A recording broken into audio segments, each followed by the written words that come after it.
Good morning. We'll go ahead and get started. And before I do, I'll just, from an attendance standpoint, there's guys in and out all the time here.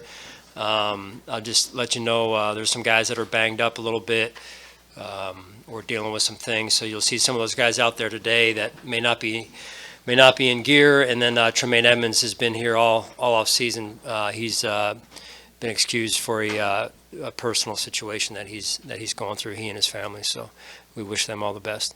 Sean, before we get into some of the football stuff, do you have a sense in coming off of last week and your team's involvement and everything that happened down on Jefferson Avenue, is there maybe a bit of a change in perspective in there, or maybe a change in tone that you could put your finger on? Change in tone from. Just in terms of what the players have been through and showing up and showing their support and engaging with the community. Does that carry over into a week, obviously beyond a week like this, but do you have a sense of a change in any respect in the locker room? I mean, we've got a good locker room. But there's also new players in that locker room that have come from other cities, other states, and this is the first situation, if you will, that I saw our team come together as one, and as you saw it last week, head downtown and listen. We're a part of the community, and when the community is affected, we do our best to step up and do our part. And I think the slogan of choosing love is a good one. It's in the Bible, and I think that love has a tendency to fix a lot of problems and challenges out there. And so I think it was good. I know it was good to be down there, and I also know a lot. Some of the funerals are this week, and so we're thinking of those family members that are still going through it and will continue to be going through it. When you mentioned the new players who, just got here and are getting acclimated to Buffalo as all this is happening, do you have extra discussions, or does the team have extra discussions with those players to kind of let them know more about Buffalo while all this is happening at the same time? Yeah, I mean, we try and do that when we onboard these players, and then through the process of educating the team in the spring, and then on through training camp as well, and then some of those conversations, kind of those one-offs, take place in the locker room organically, or when the guys do hang out off the fields from time to time. Okay, let's get into some football. Coach, so what are these new additions on offense, plus, with a new offensive coordinator?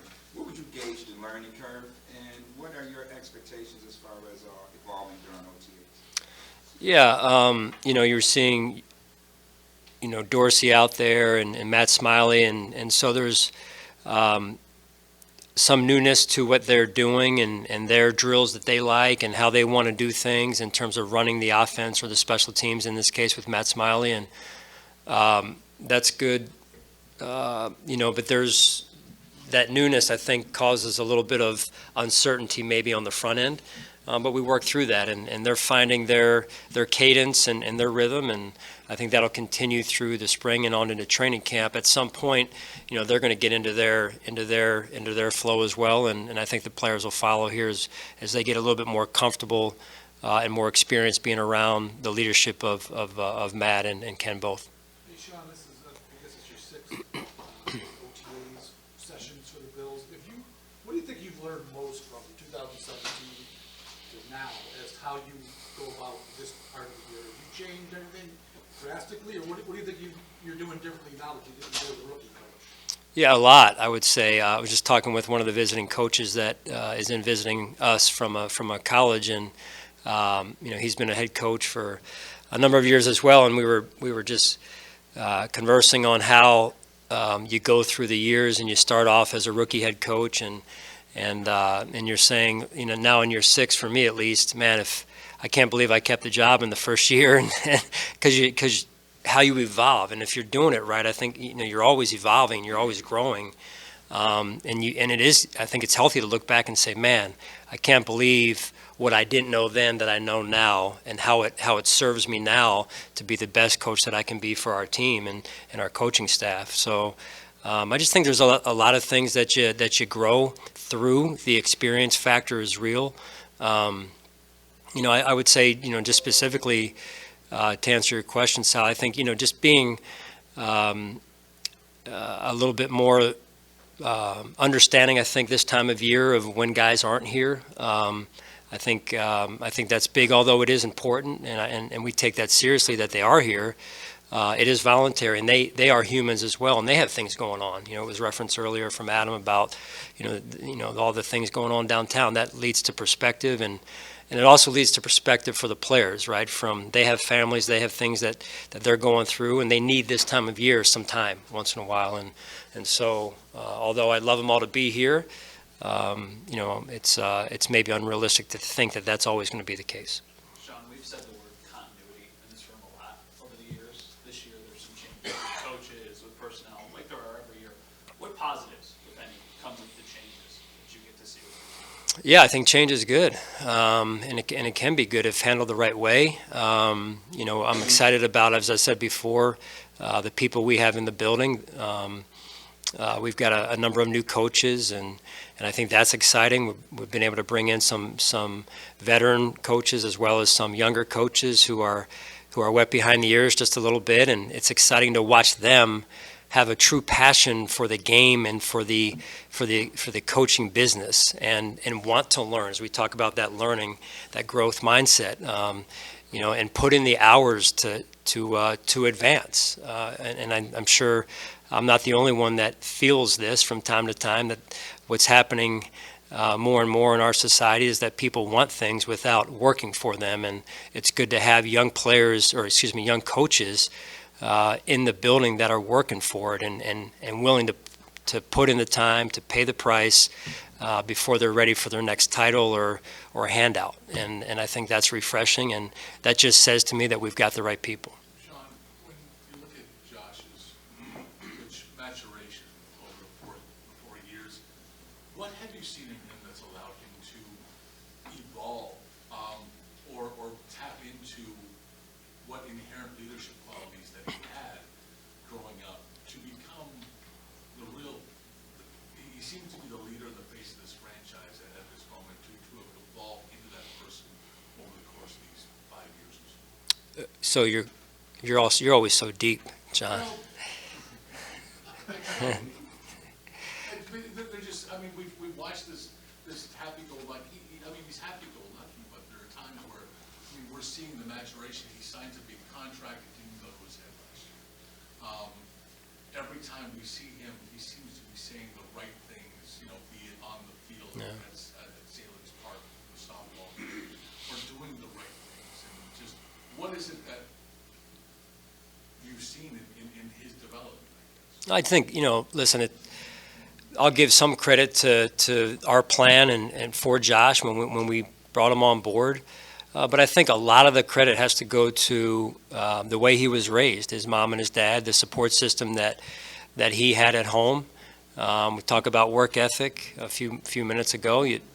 Certainly growing up on and around a farm, there's work ethic instilled in you, and there's also a set of core values that were instilled in him years ago. By his mom and his dad, and I know he was close with his grandparents as well, and still is. So, that was for us.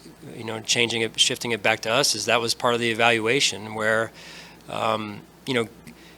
getting a job is one thing, but being willing to put the work in to become really good at things is hard to find these days, right? So, as I referenced earlier, I think Josh has matured, and then he's also, used and drawn from that support system and those core values that he was taught years ago.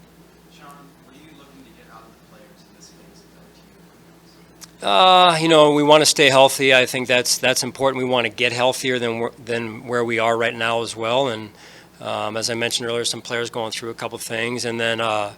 I think the chemistry is big, chemistry of just getting to know one another, building that trust that needs to be there, because there are new pieces to it, as well as the coach-player relationship amongst the new pieces that we have in the coaching staff as well. So all of that is important, that gelling of the team this time of year. And it'll continue on through training camp. And then we do have some new players that really need to get up to speed on our systems, offensively, defensively, special teams, so that then when they go into the off season, that 3 or 4 week period there, that they can really rely on that notebook to study and enhance what they do when they come back in training camp. Sean, you mentioned getting healthier. How is Tre'Davious White on his road to recovery? Yeah, he's on schedule, Heather, and he continues to work hard. I don't really have any updates for you other than he is on schedule, and I've just been very impressed by his work ethic. Sean, is Jordan Poyer here for OTAs, and where do you think stand? Yeah, no, he's not here, and we certainly missed having him here, and got a glimpse of him at the softball game the other day, and had a chance to have a good conversation with him there. But just business is business right now, and we're focused on the guys that are here. Coach, Terrence Gray and Eric Washington recently participated in the front office NFL coach accelerator program. What are your thoughts on that? Well, I'm happy for those two. They work hard, and they're good at what they do, and they're two different. They're at slightly different kind of growth areas in their life cycle as coaches, in Merrick's case, and as a personnel man in Terrence's case. So it's been fun to watch those two develop. Eric and I were together in Carolina, and he became a defensive coordinator a couple of years after I left, and now he's had a chance to come here and kind of reset and maybe learn some things a little bit differently than what he knew coming here. And so I think that'll benefit him. And I know this profession is very important to Eric Washington. He's very passionate about it. Terrence, I don't work with quite as closely, but I've been able to watch him over the last probably 3-4 months really step his game up, obviously in the absence of Joe Shane there. Sean, are you able to let us know who is dealing with some injuries and what exactly they're dealing with? Yeah, no. You'll see it out there. I mean, you'll see guys that are dressed, some aren't dressed, some are dressed that aren't participating. So it's just a long list, John, of just the major ones. Was it stuff that was guys recovering from training, or is it stuff that's happened since they got here? Yeah, I mean, Tre'Davious has his deal. I don't have the list in front of me, but we got a little bit of some nags here and there, some soft tissue things with some guys, and Dawson's got a little something going on, and Spencer Brown's got a little something going on as well that he had a procedure on. So it's gonna work itself out. That's what I'm being told, for training camp. So that's my first question to Nate all the time is, are we going to be good for training camp? So we certainly missed, and those guys are missing some time, and it's hard. As I said earlier, I'm getting better with that when guys miss time, especially this time of year, but it's never easy. You've had a lot of good health, since you got here. How much, like when you bring in veterans, Miller, Crowder, Castleberry, anybody, that they got their own system for maintaining their body? How much do you try to sell them and indoctrinate them into what Nate wants to do and you want? Yeah, well, we try and get them to buy into what we do, but we also respect their routines, as you said, that they've built over the years. So we believe that a lot of what we do is good here, and I think what we found is some of the veterans start to, hey, this is pretty good. I've never had this before. I've never been able to do this here, here like I didn't have elsewhere. So I think what we've found over the years, these last couple of years in particular, since the investment in particular of the training facility, the update of the weight room and whatnot, is that players are really starting to spend a lot of time here, use the resources that we have here. And I know Kim has been instrumental in advancing us in those areas, sports science, so on and so forth. So the players, I think, feel not that this is a country club, but they have what they need to become the best version of themselves. Sean, how have you seen your 3 young pass rushers respond this offseason, heading into a pretty big year for all 3 of them? Yeah, I think they've worked hard. They're again all 3 in slightly different positions in their growth cycle. AJ's going into year 3 now, and Boogie and Greg going into year 2, and we have other guys there as well. So, but this is going to be a big off season for those guys. I mean, they're in a position where they have to we need them to really grow and develop and make a mark on our defense, and not just in a supporting role, but in a primary role. I'll try not to get too deep. The value of having Shaq Lawson and Jordan coming back and being familiar with the defense, how big of a help is that in getting the fact into the scheme of things as opposed to free agents who have not worked with us the years? Yeah, there's not a quiet day in the building with Jordan and Shaq, and I would add Tim Settle to that group. But that makes it fun. There's a lot of good energy out there. There's a little bit of trash talking yesterday. So that's always, as long as it's kind of kept within the within the fence, it's healthy for us, and I think the guys respond to it. They like it, and it keeps things fun this time of year. And yeah, it's good when guys when guys go elsewhere and want to come back and do things, get back to doing things the way that they know things are done. With the expectations so high already for this team this season, and where we're at, it being so early, how do you kind of keep everyone on task and kind of push up that up? Yeah, well, it's like I said it was probably a month or so ago, the names on the paper don't win games. That's just the way it is. So it's a commitment level. It's willing to and dedicating themselves to not being distracted by things that try and distract you during the year, and that's the way it's got to be. So I've never been around a team that won games just because of they were supposed to win games, or because they were on paper the better team. That's not the way this league works. That's why it's a league of close games, and parity is because every Sunday every team has a chance to win, and that's why the fans follow the NFL the way that they do. So that's my 20-plus years of assessment of this league, and it's a pretty good business plan. Okay, so Shaq, kind of within that, maybe this goes back a little bit to one of Sal's questions earlier, but chemistry this time of year, it's year after year, that's just part of the deal with the inevitable change that every team goes through. But with your program now established and a track record of success, how much more of a foundation is there, do you think, here now, 6 years on, Yeah. to maybe build on moving forward? Yeah, there's a foundation, Adam, no doubt about it. I mean, as I mentioned, visiting coaches come here to see some of the foundation, and I think that says a lot about what we've been able to establish, or maybe how we've been able to establish it. But you're always growing, you're always evolving, and like I said earlier, sometimes this year, and as you evolve, you look back and say, I can't believe we did things that way 6 years ago and still won. Because it seems archaic the way we've evolved in every phase, I would say, of our process, and I think that's going to continue.